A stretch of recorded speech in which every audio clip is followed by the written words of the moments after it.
is Father Matt McCarthy, and I'm the Vocation Director for the Archdiocese of Toronto. And first of all, I want to wish everyone a happy anniversary of 500 years of Christianity in the Philippines.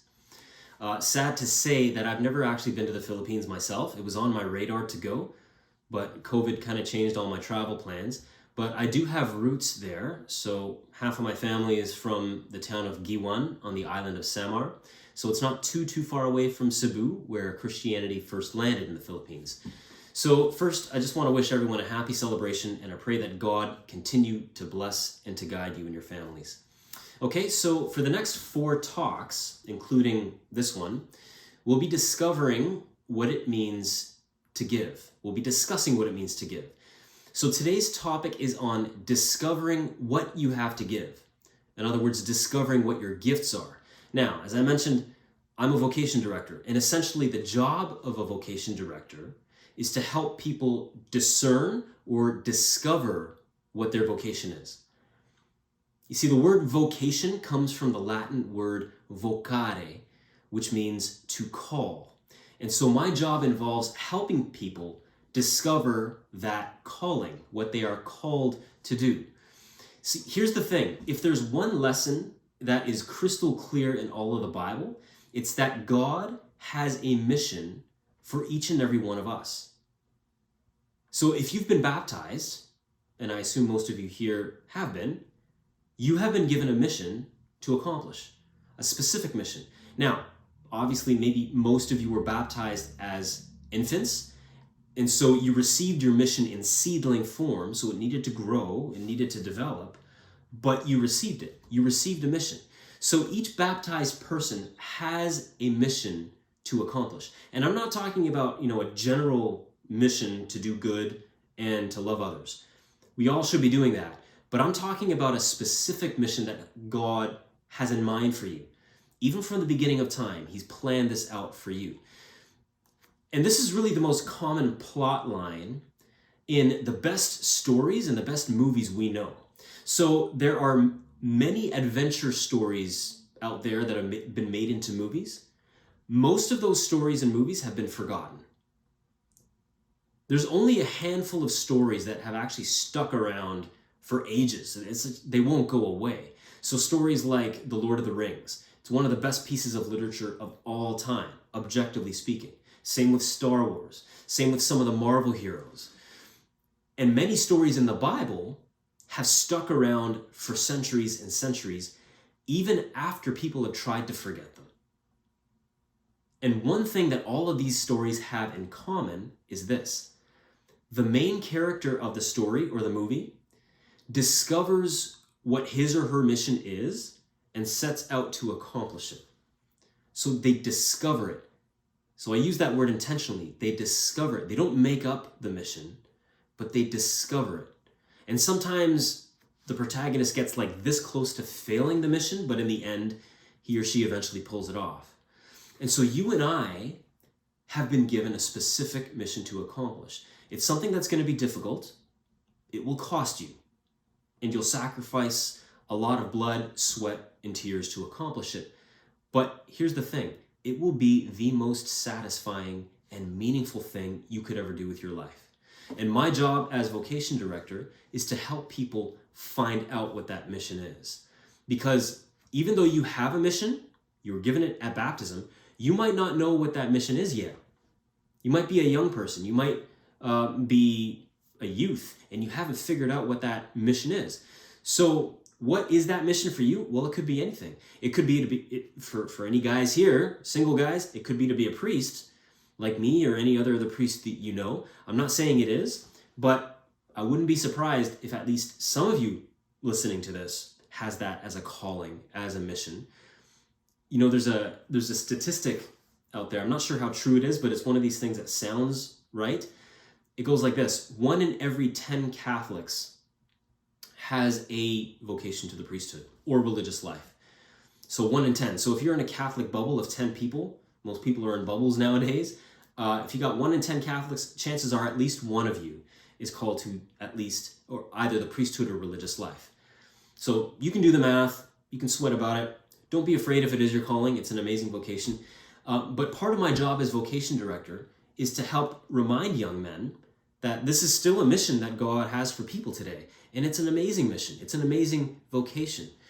You know, I can't even put it into words, but it's the most life-fulfilling and satisfying thing to be able to point people to the fact that we're not made for this world. We're not meant to stay here. There's nothing like that. But I wouldn't even thought that it was. When I was 20 years old, when I was a teenager, a late teenager, I had other things on my mind. You know, there were other things on my mind than living just a celibate life of a priest. But looking back, I have to say I could not have written a better script for myself. God is the ultimate planner.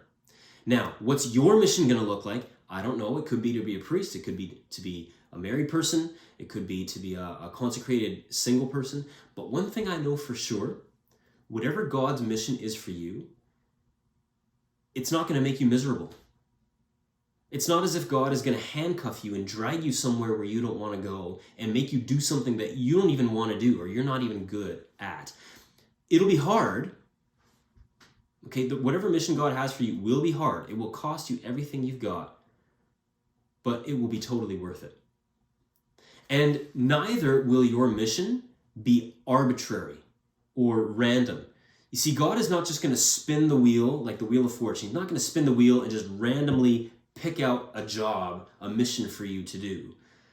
No, your mission is not going to be random, but it will include whatever you've got in your package. I'll use that word package. What's that? What's the package I'm talking about? It's your set of gifts and talents and even weaknesses.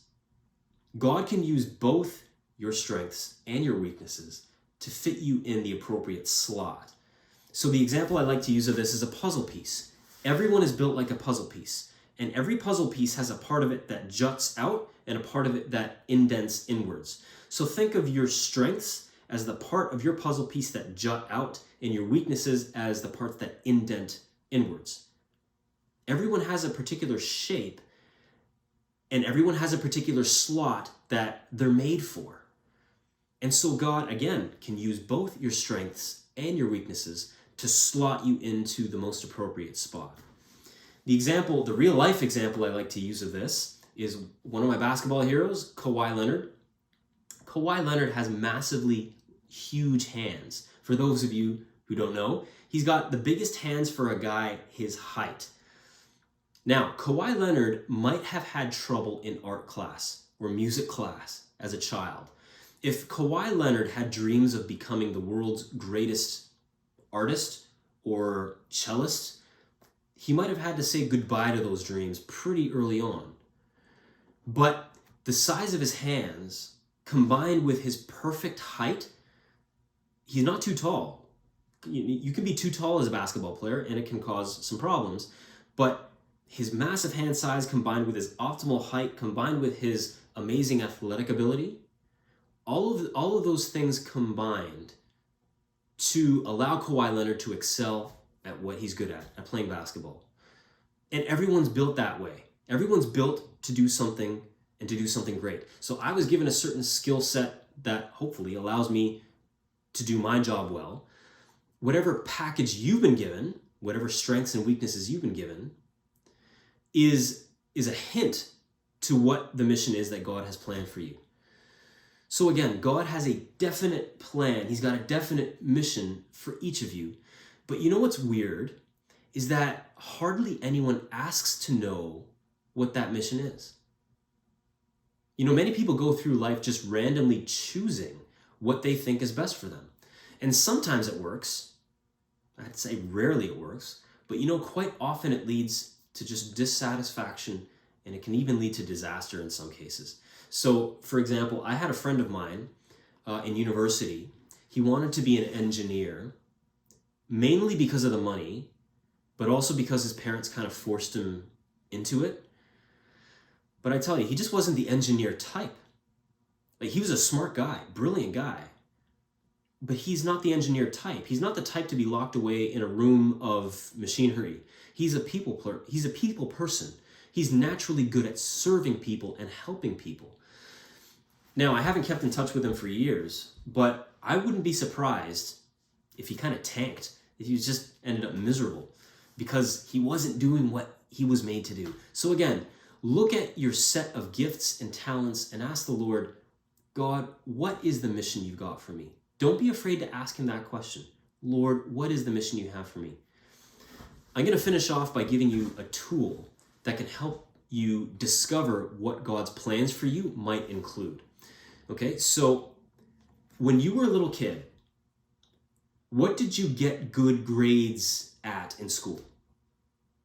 What were you good at school that you got gold stars for, or you got A pluses for? It could be something in art, could be public speaking, could be English, could be math. Or maybe not even as a kid, but maybe a bit later, discovering that people turn to you for advice or counsel or to organize an event. You know, maybe you were good at Excel spreadsheets. I'm not. I really detest the thought of sitting behind an Excel spreadsheet, but maybe you're that kind of a person who loves doing that. You know, I remember one psychology professor saying one time that the process of maturity involves recovering a good thing from your childhood or your youth. So ask yourself, which good things has the Lord planted in my life from an early age, and how can I cultivate them today? And the reason I ask, especially about childhood, about your childhood gifts, is because that's the time in your life when you didn't care about who was watching. You didn't overly compare yourself to the people around you. You just did what you did. You did it well, and you loved it, and you didn't care who was watching. So thinking about what things came easy to you as a child, that can be a good indication of what the Lord has in mind for you to do as an adult, and what God's mission for you might eventually look like.